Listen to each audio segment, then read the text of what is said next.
मुईद पीरज़ादा ने पाकिस्तान की मौजूदा सूरत-हाल पर खौफनाक दलाइल पेश किए हैं और हर लिहाज से इमरान खान को अंदरूनी और बैरूनी जो साजिशें हो रही होती है वो बताते रहते, लेकिन जो कल से इमरान खान ने इदारों के अंदर छुपे कुछ लोगों पर तनकीद की है कि डर्टी हैरी पागल है, वो जानवर नुमा शख्स है, और उसके बाद राना सनाउल्लाह को हर तकरीर में जिम्मेदार ठहराते हैं। अब हुआ क्या, इमरान खान से बदला लेने के लिए एक हुक्म आया कि इमरान खान की तकरीर पर पाबंदी लगा दी और पैमरा ने हुक्म बजा लेते हुए इमरान खान की तकरीर को किसी टीवी पर न चलाने का नोटिस भेज दिया और एक का टीवी चैनल का तो लाइसेंस मुअत्तल कर दिया कि अपने इमरान खान की तकरीर क्यों लाइव दिखाई। इस सूरत हाल को देखते हुए बंद कमरों की प्लानिंग मुईद पीरज़ादा ने लीक कर दी। उन्होंने बताया, मुझे किसी सोर्स ने पैगाम भिजवाया, ये अफवाह आई है कि राना सनाउल्लाह को खड़का दिया जाए और उसका मलबा पीटीआई और इमरान खान के ऊपर डाला जाए। इतनी खतरनाक प्लानिंग तैयार हो रही, इतनी बड़ी कि किसी भी सूरत इमरान खान किसी मुकदमे में फंसवा कर उन्हें कत्ल करवा दिया जाए। आखिर तक सुनने वाली खबर है। उन्होंने कहा, राना सनाउल्लाह को खड़का दिया जाए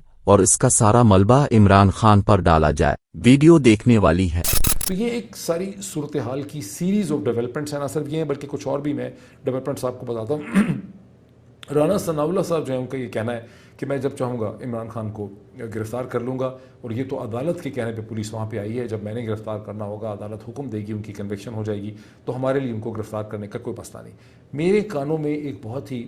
ख़तरनाक किस्म की अफवाह, इसको सिर्फ अफवाह कह सकते हैं, ये गैर मुसद्दिक़ा बात है, किसी ने किसी सोर्स से ये कहा है और इसको बिल्कुल भी आप कंफर्म तो नहीं कर सकते कि कहीं कोई ये भी प्लान बना रहा है, और ये ज़रूरी है इसको स्टेट करना कि राना सनाउल्लाह साहब को ये अगर खड़का दिया जाए तो तमाम तर मलबा जो है वो इमरान खान और तहरीक इंसाफ के ऊपर डाला जा सकेगा। ये एक बड़ी सीरियस किस्म की बात है, और ये जिसने मुझे ये बात कही है, बताई है, उसकी बहुत अच्छे सोर्सेज हैं, बहुत क्रेडिबल सोर्सेज हैं। जिस शख्स ने ये कहा है वो उसका हरगिज़ पहले तो उससे वाकिफ़ कोई नहीं है, लेकिन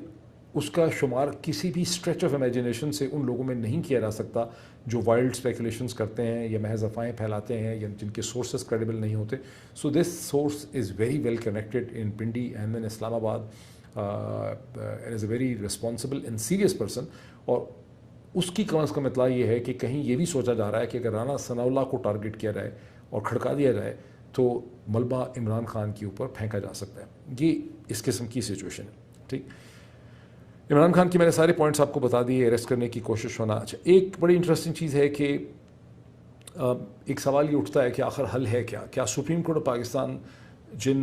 इलेक्शन की तरफ पाकिस्तान को ले जाना चाहती है, और जिसके बारे में एक आम तासुर ये है कि सूबाई इलेक्शंस क्या बल्कि साथ साथ शायद नेशनल असम्बली जनरल इलेक्शंस भी हो सकते हैं,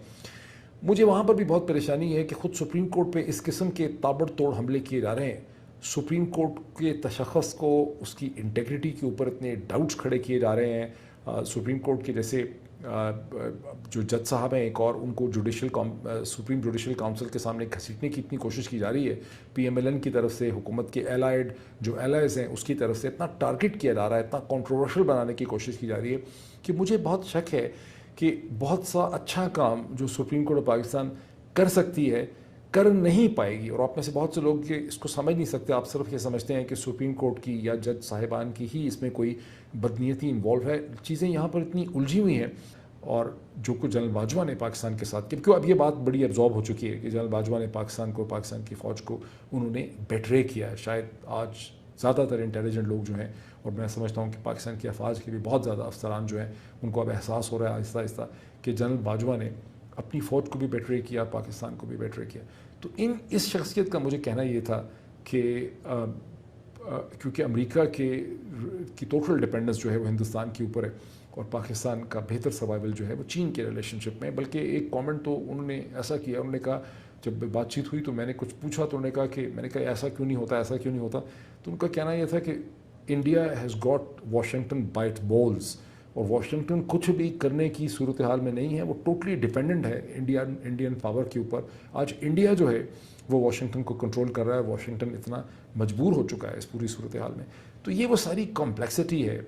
जहाँ पाकिस्तान इस वक्त फंसा हुआ है, जो आज दिन भर की डेवलपमेंट्स हैं जिसमें कोई हल नज़र नहीं आता। जो अगर इसका कोई, जब एक बहुत बड़ा bridge, suspension bridge, north America में बहुत ज़्यादा सस्पेंशन ब्रिजेज़ हैं, जो लोग नॉर्थ अमेरिका में रहते हैं उससे वाकिफ़ हैं। जब आप एक सस्पेंशन ब्रिज बनाते हैं तो उससे पहले जो इंजीनियर्स हैं, जो आर्किटेक्ट्स हैं जो यूजली फिज़िक्स का सहारा लेते हुए वो एक फोर्स और वेट बैलेंस करते हैं कि ये ब्रिज कैसे खड़ा होगा, इसको कैसे खड़ा करना है। ब्रिज तो बाद में बनता है, पहले उसकी कैलकुलेशंस होती हैं। तो इस वक्त पाकिस्तान के जो मसाइल हैं उनका कागज़ के ऊपर भी कोई हल निकालना मुझे समझ नहीं आ रहा कि क्या हल होगा इसका। एक ही चीज़ समझ आती है थ्योरेटिकली कि अगर अफवाज पाकिस्तान की इस्टेब्लिशमेंट जो है वो अपना तमाम तर वज़न सुप्रीम कोर्ट पाकिस्तान के ऊपर फेंक दे, उसके पीछे फेंक दे, उसको सपोर्ट करे, तो शायद सुप्रीम कोर्ट कोई हल आधा पचद्दा पाकिस्तान की सियासत का निकाल सकती है। लेकिन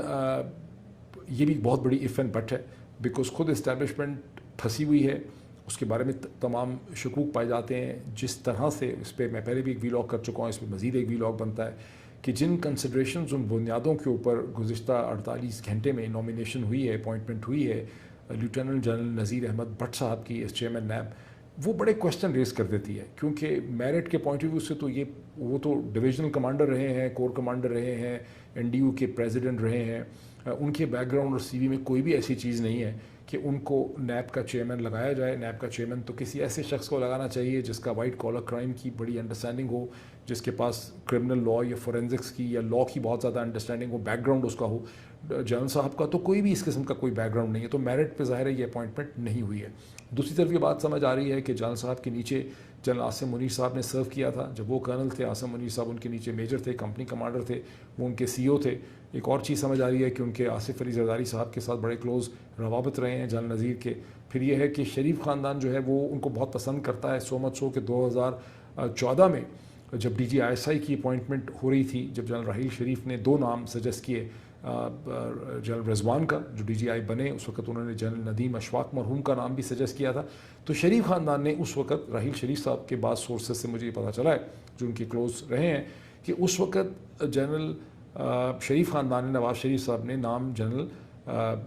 नज़ीर अहमद भट्ट साहब का नाम रिकमेंड किया था DGISI के लिए। लेकिन उस वक्त राहील शरीफ साहब ने प्रिवेल किया और जनरल रिजवान जो हैं वो बने DG इंटर सर्विसेज इंटेलिजेंस। तो यहाँ से आपको पता चलता है कि शरीफ ख़ानदान अपना बड़ा उन्होंने होमवर्क किया। अब इस स्टेज पे क्या महज आसिम मुनीर साहब की रजामंदी इसलिए ले ली है शहबाज शरीफ साहब ने कि उन्होंने कहा जी कि आप भी इनको जानते हैं, आपके ये, क्योंकि शरीफ ख़ानदान अपना होमवर्क तो पूरा करता है कि आपके भी ये रहे हैं कंपनी कमांडर, तो उन्होंने अप्रूव कर दिया, या ये कि ये ब्रेन वेव आई ही पाकिस्तान आर्मी चीफ की तरफ से है कि इनको आप लगा दें। लेकिन मुझे लगता है कि ब्रेन वेव उनकी तरफ से नहीं आई होगी, ब्रेन वेव तो आई है शरीफ ख़ानदान की तरफ से, बिकॉज शरीफ ख़ानदान अपना होमवर्क जो है बहुत करता है। अब क्यों लगाया गया